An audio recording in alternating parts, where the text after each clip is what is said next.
Joining us now is Andy Weber.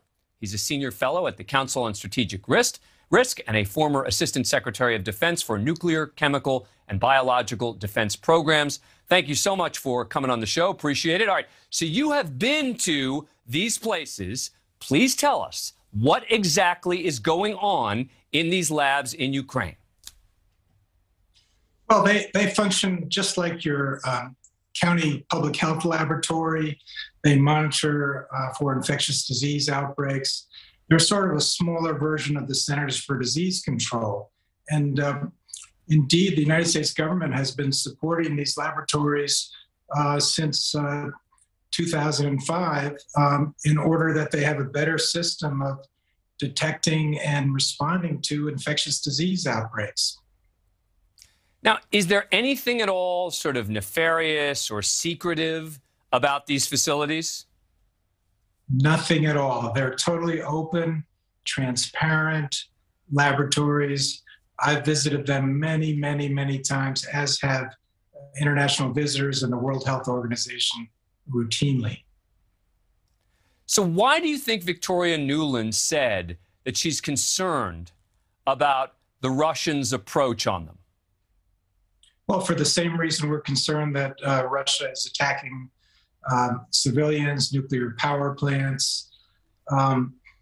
These laboratories have culture collections from the endemic viruses and bacteria that are circulating in these areas. So because of fear of a Russian military attack, the prudent thing for them to do would be to destroy those culture collections so they're not released into the environment or used somehow nefariously by the Russian attackers. And you heard what we just, listened to from Tucker Carlson, who again is sort of asking questions. And his big argument has been that the government has been changing its explanation for what these labs do over time. Is that at all a fair critique? I mean, look, I don't know if that's true or not, regardless of what you just said, but do you have any thoughts on that? No, we've been consistent about this. He and others who are taking this line are really acting as stooges of President Putin. It's pretty disgraceful to see. They're feeding right into the Russian propaganda, which is not new. It's been going on for 15 years.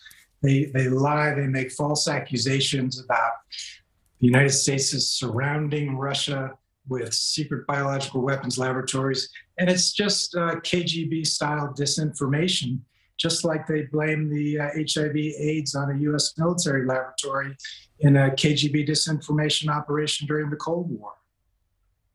One of the arguments that Carlson has been making is that in 2005, as you point out, this is when this started, that some claimed that the reason that these labs existed was to deal with sort of old Soviet-related biological or chemical issues. And his question was, well, why would it take 17 years?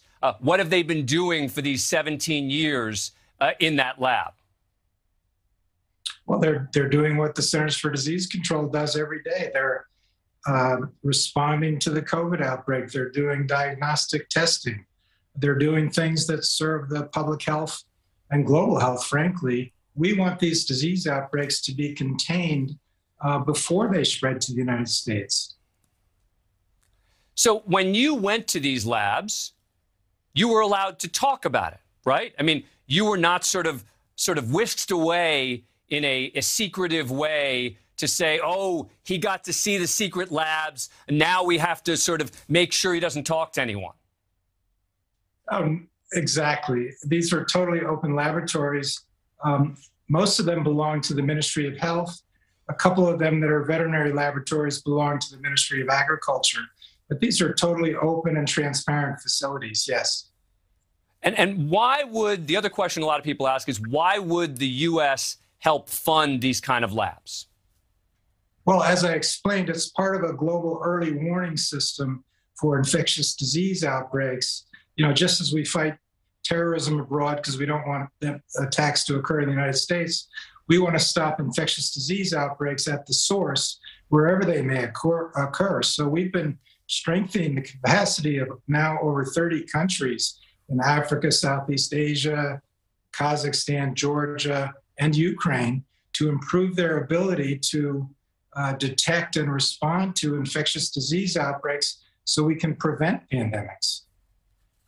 You know, I'm thrilled that you're on this show with us, but it really seems like it would be more appropriate for you to be on Fox because they seem to have so many questions about these labs, questions that are unanswered by the government. And it seems like you have really all the answers about what is happening at these labs, what these labs are for, et cetera, because you have been there. Final question, have you been to all of the relevant labs of a certain level of security in Ukraine?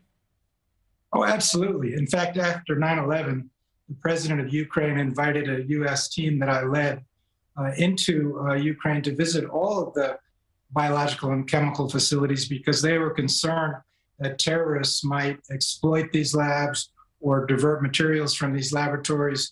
So I spent 2 weeks combing through all of these laboratories and then helped create a program of assistance to improve their safety and their function for disease control. Andy Weber, important stuff. Thank you very much for coming on the show. Really appreciate it. Thank you, Dan. Thank you for watching. Click the red subscribe button below so you can get more of NewsNation's fact-driven, unbiased coverage.